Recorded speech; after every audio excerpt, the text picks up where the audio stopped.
So for many kids, this will be their first memorable snow here on the peninsula. I remember the 2010s when we had that Snowmageddon run.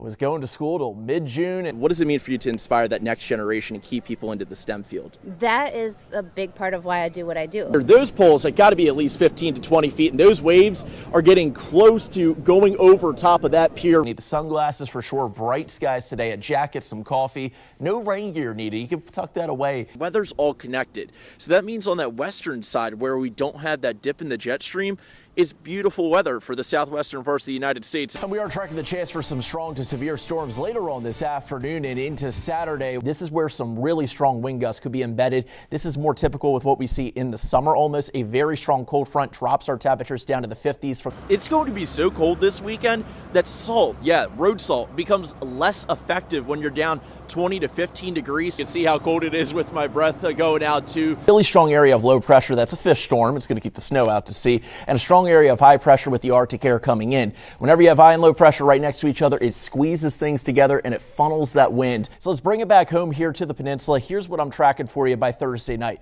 6 or 7 o'clock, an isolated shower or two cannot be ruled out. Nothing that will ruin any evening plans. This is what we're talking about with some of these back roads kind of having a little more of that black ice and just kind of that ice rink look to them. Let's let this finish out.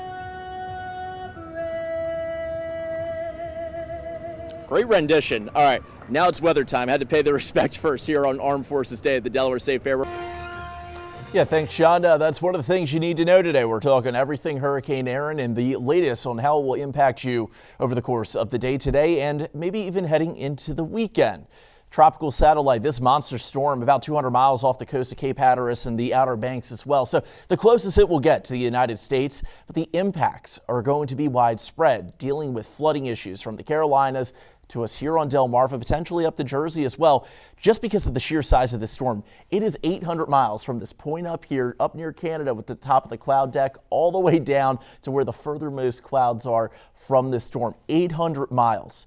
That is pretty far. It is a large storm, so that's really the issue. It's only Category 2 now with the latest update from the Hurricane Center. In fact, we're dealing with some of the outermost bands, just a couple drizzle and a little bit of some rain coming through. Not much that will be impactful. In fact, today, not dealing with any rain at all. Most of our issues are going to be out in the waters and with the winds. So Hurricane Erin, I kind of spoiled it there, down to Category 2 status. Watch the track here. It's heading well out to sea. Good agreement there. And it's going to keep Category 2 status well into the northern Atlantic and even a Category 1 storm as it gets into the most northern parts of the Atlantic Ocean before it heads off towards Europe. So this is a monster storm, still very strong, relatively speaking, for where this cooler water is. It's heading out to sea, and the reason for that is this small disturbance that helped to guide Erin out. If we did not have this, Erin very well could have made a turn towards us here on Delmarva. So the good news is this small piece of energy is what protected us from having this large storm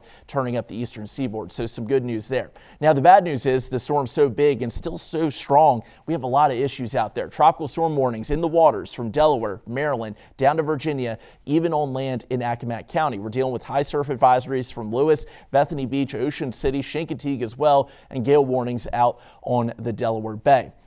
Let's head back to Ocean City. Seeing a lot of that overspray coming onto land as well. Very rough surf. That's a pretty big wave there. That might be getting close to double digits already. Waves expected to continue to strengthen later on into the afternoon hours today. That 10 to 15 foot wave pool, that starts to move through around 1, 2 o'clock. It will start to retreat as we get later in the day, but still choppy going into Friday morning. It's going to take a couple days for the seas to settle down. Tidal flooding, a major concern in the wake of Erin exiting. In fact, these areas, Dorchester, Wycomico, and Somerset, dealing with those flooding issues more so towards the weekend, while the Atlantic coastline dealing with those issues, 1 to 2 feet of inundation expected later on today.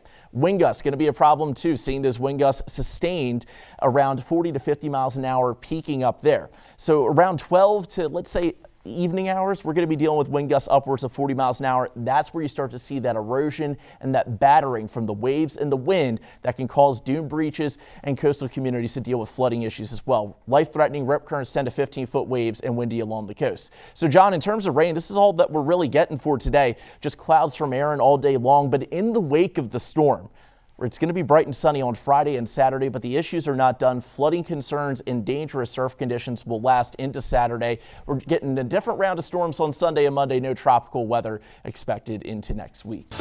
Coastal Wilds is home to a large assortment of animals from all across the world. Brand manager Zach Bova tells us the experience here is much different than your typical zoo. Coastal Wilds is home to over 40 different animal ambassadors. We'd like to focus on hands-on experiences with these unique animals, such as kangaroos, and we have camels, otters, sloths, capybara. As you step inside the friendly confines, you're greeted with some of the newest arrivals here at the park. We have a couple new capybara to add. We have a Grant zebra named Bones, and his buddies Blanche and Dorothy, who are mini donkeys. We also have curl-crested aracari. Their names are Skittles and Starburst. And we've got kookaburras over there now too, so Polly and Vinny. Who doesn't love the world's largest and cutest rodent? As for the curl-crested aracari, they're just a fun-size version in the toucan family. Skittles and Starburst fit their names quite nicely with their vibrant and colorful coat. Now, if you think you've never heard of a kookaburra before, you are mistaken. These birds have been featured in a variety of movies, often during jungle scenes, with their world-famous laugh coming from this tiny bird. Zach tells us while not every animal is safe to be up close and personal with, there's plenty of ways to form hands-on connections with their animal ambassadors. But if it's a high five from an otter, or it's petting a kangaroo, or it's, even getting a kiss from Ben or Jerry, our camels. We struck out on a high five from the otters because it was breakfast time. I wouldn't choose the news guy either. However, we got to meet Ben and Jerry. Colby and I passed on the camel kiss, but we did get a lot closer than I was expecting. Oh, that's weird. That's weird. Not weird, but it's not what I was expecting. Yeah. From reptiles, armadillos, sloths, iguanas, you never know what you'll find in each building, creating memories with animals you can't find anywhere else here on Delmarva. Their famous kangaroos and wallaby are truly an up-close experience where I met a friend who asked me to put them on the news. As you wish. For Discover Delmarva with Angus here at Coastal Wilds in Frankfort, Delaware, because local matters.